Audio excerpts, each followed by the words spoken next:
سلام تعنا باللي زخبركم تخطاتلتي تلفزيون دمص انا تግራይ ዕለታው ዜና ነው ፋሽስቲ አብይ አህመድ ንትግራይ በኩሉ አገባብ አጥዩ ንህዝብ ትግራይ ምስቃይ ተጠውን ተዘይቢሉን ምቁራጽ ተخصيነ ከገበር መንግስት ትግራይ ዘቅርበው ቅድመ ኹነት እንተ ዘይተቀቢሉን ሰራዊት ትግራይ የካይዶ ዘሎ ወታደራዊ አፍሪካም ዝቀጥለሉ ተገሊጹ አብታቲ መንግስት ትግራይ ናይ ሰጣይሽን ህዝባው ኪናት እና መርሐ ዝርከብን ሴንትራል ኮማንድ አባል ዝኾኑ ተጋርላይ ጀነራል ጻድቃን ገብረትንሳኤ ፋሽስቲ አብይ ንትግራይ በኩሉ አገባብ አጥዩ ንህዝብ ትግራይ የሳቂ ከም ዘሎ ምስሐበሩ እቲ ፋሽስቲ መራሒ ነዚ እከይ ተግባሩ ጠጣው አቢሉ ምቁራጽ ተخصيነ ከገበር መንግስት ትግራይ ዘቅርበው ቅድመ ኹነት ክሳብ ዝቅበል ሰራዊት ትግራይ ይገብሮ ዘሎ ወታደራዊ ወፍሪ ከም ዝቀጥለሉ ገሊጾም ኣለው በተወሳኺ ሰራዊት ትግራይ ዕላምኡ ክሳብ ዘሳኸ ካብ ጎረባብቲ ክልላት አምሓራን ዓፋርን ከም ዘይወጽ ዝገለጹ ተጋርላይ ጀነራል ጻድቃን እቶም ንትግራይ ወሪሮም ዘለው ወታደራት ፋሽስቲ አብይ ሓይልታት ትምክሕቲ ክልል አምሓራን ባዕዳዊ ሰራዊት ውልቀ መላኺ ኢሳያስ አፈወርቅን ብድሌቶም ካብ ትግራይ እንተ ዘይወጽኦም ሰራዊት ትግራይ ጸራሪጉ ከም ዘውጽኦም ተዛሪቦም ኣለው መጻ ዕድል ህዝብ ትግራይ ድማም ምስ አዲስ አበባ ፖለቲካዊ መዕለቢ ምስተገብረም ህዝብ ትግራይ በዘካይዶ ሪፍረንደም ከም ዝውሰን ተጋዳላይ ጀነራል ጻድቃን ገብረትንሳኤ ከም ዝገለጹ ጸብጻብ ቢቢሲ የመልከት ዓመታዊ ፌስቲቫል ተጋሩ ሰሜን አሜሪካ አበ ከተማ ዴንቨር በድሙቅ እና ተሳለጠዩ አብቲ ፌስቲቫል ተወከልት መንግስት ትግራይ አምባሳደር ብርሃነ ገብረ ክርስቶስን ፍስሐ አስገዶምን ዲያስፖራ ትግራይ አብቶም ዝሐለፉ 9 አዋርሕ ኣብ ልዕሊ ህዝብ ትግራይ ዝተአወጀ ምጽናት ዓሌትን ዝተፈጸሙ ግፍዕታትን ንማሕበረሰብ ዓለም ኣብ ምቅላሕ ዕዙዝ አበርክቶ ከም ዝነበሮም ገሊጾም ተጋሩ ዲያስፖራ ሕዚ ድማ ኣብ ዳግመ ህንጸት ትግራይ ወሳናይ ግደን ክጻወቱ ውን ጻውዒት አቅሪቦም እዮም አብቱ ዓላስ ተፈላልዩ ተጋሩ ምሁራት ብዛዕባ ሰላም ደህንነትን ካልኦት አገደስቲ ቴማታትን ዝጠመቱ መጽናዕታዊ ጽሑፋት ከም ዘቅረቡ ካብቶም ተሳተፍቲ ድማ ሐሳባትን ርእይቶታትን ከም ዝተወሃበን ኣብኡ አደሪኹ ድማ ዓሚቕ ዘተ ከም ዝተኻየደን ተፈሊጥሎም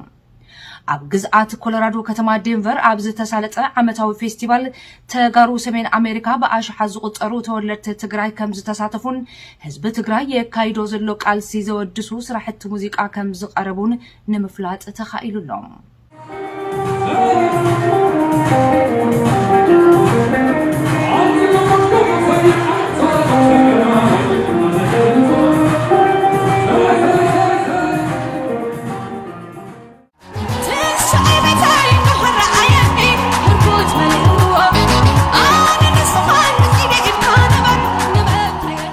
ኣብዝዋና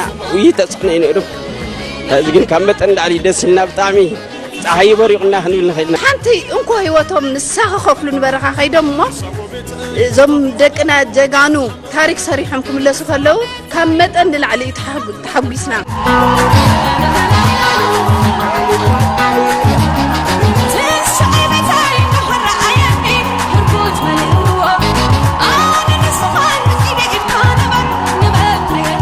First night mal inero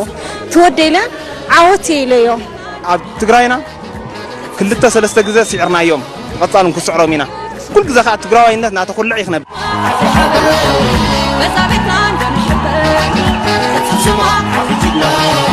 በተናኒ ወፍሽኩራ ንሰው ቤታይ ኢላ ተሕለፈት ናይ ቁጥር ልዕልነት ናይ ተወስ ልዕልነት ዝነበረ ጸላይ እዩ كندمس سيلات يدسنا سيد كان الهادي متسرع تواقي سعيرو بجقنته بليز أنا نبعتي باز متهمي تحلب صحيواتي على نبعتي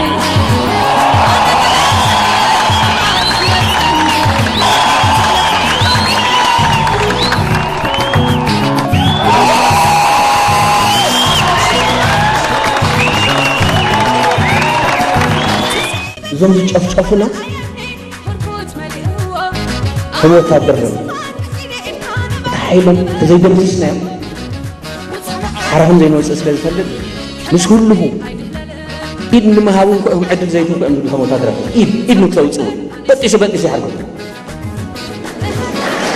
إيد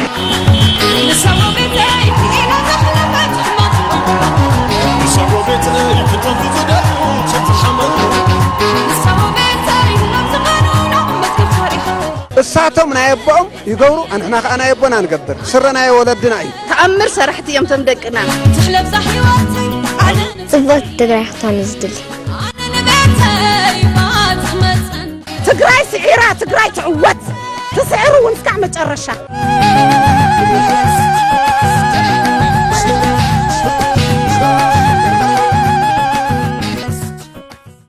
زيناتاتنا حزون النقص اليوم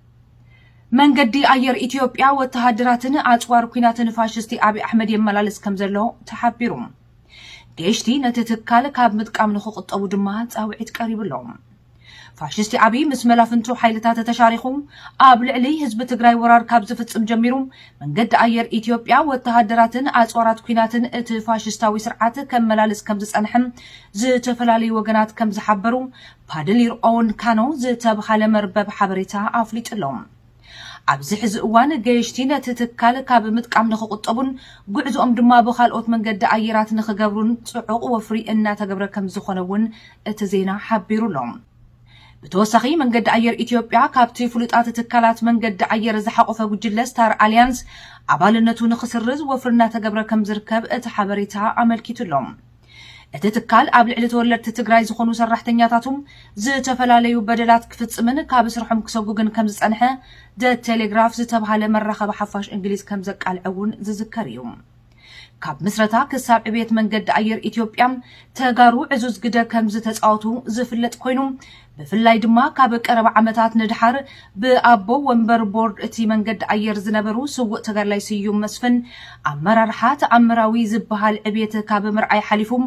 ሎሚ ኣብ ኣፍሪካ እቲ ዝዓበየ ብዙሕ መኽሰብ ዝሓፍስን ቀዳማይ ትካል መጓዓዝያ ንምዃን ከም ዘብቅዐ ዝፍለጥ እዩ خبر وزبانا ورجع زي سكالو دموغي تاريخنا ودموغي حبرنا زي حاسس بزلولو حالواتنا دحننتنا بقلص امن قلسمنا زي طوى بحالي من قد نتحكم عنا صغرو ببلحات نصغرو بعقلي ኣብ መወዳእታም ተምሃሮ ዩኒቨርሲቲ መቐለ ምስ ወለዶም ከም ዝተራኸቡ ተሓቢሩ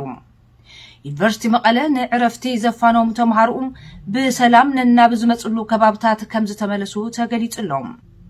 ኣልያን ኣምሃሪክ ዝተባሃለ ትካል ሓበሬታ ከም ዝጸብጸቦም ብኣማእይቲ ዝቑጸሩ ተምሃሮ ዩኒቨርሲቲ መቐለ ኣብ ከተማ ኣዲስ ኣበባ ብሰላም ከም ዝበጽሑን ምስ ስድራ ቤቶም ከም ዝተራኸቡን ንምፍላጥ ተኻኢሉሎም ዩኒቨርሲቲ መቐለ ናይ ባንኪ ሒሳቡ ብፋሽስቲ አቢ ኣሕመድ ተዓጺዎን በጀት ተኸልኺሉን መሃያ ሰራሕተኛታቱን ምኽፋሉን ኣብ ኣዝዩ ኣጸጋሚ ኩነታት ኣብ ዝርከበሉ ኣብዚ ሕዚ ሰዓት ድሕሪ ክንደይ ገልታዕታዕን ዓንቀፍቀፋትን ካብ ዝተፈላለዩ ከባብታት ኢትዮጵያ ዝመጹ ተምሃሮ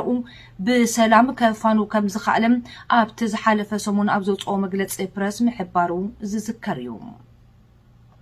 باركس زخبركم تملكتنا نلومي زحزنا لكم زيناتات أبزي على إمنا لنا بخالقوت تمساسل تزعباتات مديسنا كساب نقانا كساب شعو سلام حلواتنا ندحن النتنا نبغل تمنا تكراي تسعر